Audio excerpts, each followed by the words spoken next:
Hello guys, welcome back to my channel. Today I'm going to show you step by step how to reset an Epson printer model L3250. Since this type of printer 50, when it reaches the maximum of prints given from the factory, it blocks and does not let us print, throwing this message on our computer and also the lights that you saw previously. But here in this video I will teach you how to solve it. Well guys, the first thing what we will do is download the reset, which I will leave the download link in the description of the video.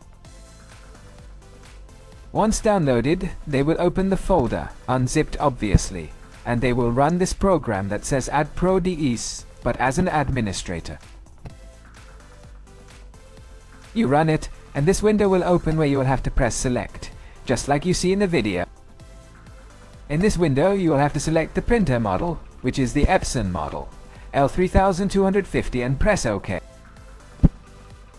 Then this window is going to open up for them, and they will have to press the particular adjustment mode button, and then select the option that says WASD in pad counter, and press the OK button.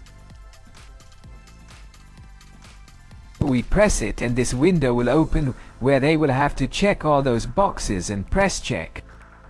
Here it tells us that the printer reached 100% of the prints given from the factory, so it needs to be reset again. So we select the first box, and then press the initialize button.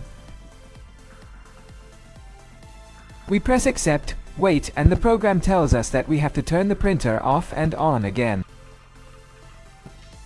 So we do, turn off our printer, wait a little bit, and then turn it on.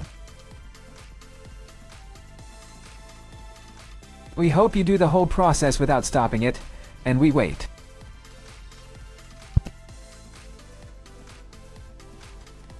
And as you can see, our printer was fully active to print again. As you can see, the process is quite simple. I hope you guys liked the video. And as always, I leave you the invitation to subscribe.